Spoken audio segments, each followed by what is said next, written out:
Lucas Bennett had recently been appointed as the CEO of Zenith Dynamics, a rising tech company that was quickly gaining global recognition. Lucas, however, had a clear priority before officially stepping into his role.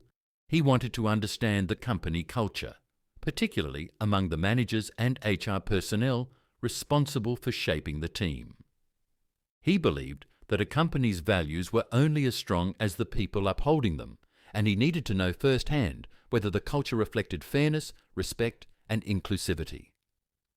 Lucas wasn't naive. He knew that prejudice often hid behind polite words and polished exteriors. To uncover the truth, he devised a plan. He would attend Zenith's upcoming recruitment day disguised as a candidate. He would assume the identity of Alex Parker, a wheelchair user applying for a junior data analyst position. Lucas wanted to witness how hiring decisions were made and whether individuals were judged by their skills or by superficial assumptions. On recruitment day, Zenith Dynamics headquarters was alive with energy. The spacious lobby buzzed with hopeful applicants clutching resumes and rehearsing answers to common interview questions. Lucas entered quietly, his wheelchair gliding across the gleaming floor. Nobody paid much attention to him as he took his place in line with the other candidates. He observed the HR team scattered throughout the lobby, smiling, chatting, and preparing for the long day ahead. "Alex Parker," a voice called. Lucas turned and saw an HR manager standing nearby with a clipboard. Her name tag read ***, Victoria Green ***. She was in her mid-30s, impeccably dressed, with sharp eyes that seemed to size people up in an instant. When she spotted Lucas in his wheelchair, her smile faltered for just a moment before returning, though noticeably strained. "You're Alex Parker?" she asked, her tone carrying an edge of disbelief. "Yes, ma'am," Lucas replied calmly, extending his hand. Victoria hesitated, glanced at his wheelchair, and then pretended not to notice his outstretched hand. "You're here for the junior data analyst position?" she asked, the skepticism dripping from her voice. "That's correct," Lucas responded, undeterred. Victoria's lips curled into an almost dismissive smile. "You're aware that this role is demanding, right? It requires someone who can work quickly and keep up with our fast-paced environment." "I understand," Lucas said evenly. "I have the necessary skills and experience." Victoria let out a short, humorless laugh. "I'm not sure you fully grasp what this job entails," she said, her voice loud enough for others nearby to hear. Some candidates exchanged uncomfortable glances. Others pretended not to notice. Victoria, however, seemed unfazed. "Zenith Dynamics prides itself on high standards, Mr. Parker. This isn't the place for limitations." She punctuated the word with a pointed glance at his wheelchair. Lucas remained composed, though inside he felt the sting of her words. He made a mental note of her dismissiveness, her condescension, and the way others nearby turned a blind eye. "I appreciate your feedback," Lucas said calmly, his voice steady. "But I would still like the opportunity to interview." Victoria shook her head, clearly amused. "Let's not waste anyone's time here. Perhaps this position isn't the right fit for you." With that, she turned away, leaving Lucas sitting there as whispers rippled through the crowd. Without another word, Lucas wheeled himself toward the exit, his face calm, but his mind racing. He had seen enough. That afternoon, Lucas sat in his office. No disguise, no wheelchair. The earlier encounter replayed in his mind, particularly Victoria's dismissive tone and the uncomfortable silence of her colleagues. As Zenith's new CEO, he was ready to act.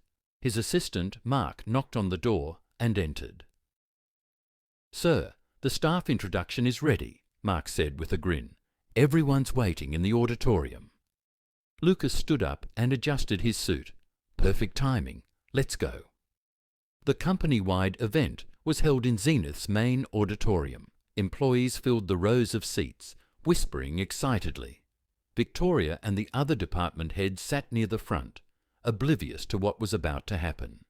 The company's founder, Richard Bennett, Lucas's older brother, took the stage to introduce the new CEO. Richard, a well-respected leader, smiled warmly at the crowd. "Ladies and gentlemen, it's my great pleasure to introduce someone who shares our vision, our values, and our commitment to excellence," Richard began. "Please welcome our new CEO, my brother, Lucas Bennett." Applause erupted as Lucas walked onto the stage. He scanned the audience, his eyes briefly landing on Victoria, whose expression shifted from curiosity to shock. Her face went pale as she recognized him. "Thank you for the warm welcome," Lucas began, his voice calm but commanding. "Before I share my vision for Zenith Dynamics, I want to talk about something more fundamental: our values, respect, fairness, inclusivity. These principles aren't just words on a page. They define who we are." The room grew silent. Victoria fidgeted nervously, her hands clenched in her lap. "Earlier today," Lucas continued, "I attended our recruitment process. I did so not as your CEO, but as an applicant. I wanted to see how we treat people, how we judge potential." He paused, his gaze settling on Victoria. "What I saw was disheartening. I witnessed assumptions, dismissiveness, and outright prejudice." Murmurs spread across the room as realization dawned. Victoria's colleagues shifted uncomfortably. "This company was built on integrity," Lucas said, his voice firm. "And I want to make one thing clear. There is no room here for discrimination or bias. Every person deserves to be evaluated for their skills, not judged by their appearance, background, or physical abilities." Victoria shrank further into her seat, avoiding Lucas's gaze. "To those who stand by these values, I look forward to working with you," Lucas concluded. "To those who don't, I suggest you reconsider what it means to be part of this team." As the room erupted in applause, Lucas left the stage, his point made. Victoria's expression was one of quiet dread. She knew her actions had consequences. Later that afternoon, Victoria sat in the conference room, hands trembling as she faced Lucas and Richard. "Victoria," Lucas said evenly, "today's events are not about punishment. They're about accountability. Your behaviour went against everything this company stands for." Victoria opened her mouth to protest, but Lucas held up a hand.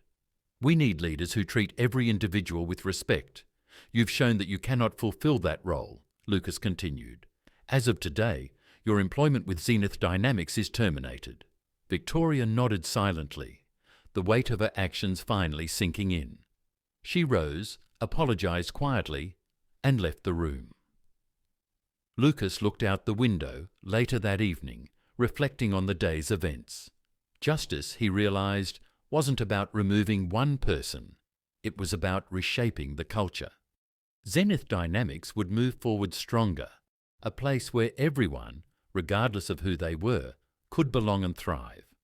If you enjoyed this story, don't forget to like, share, and comment below. What are your thoughts on leadership and company culture? We'd love to hear your experiences. And don't forget to subscribe for more inspiring stories. See you next time.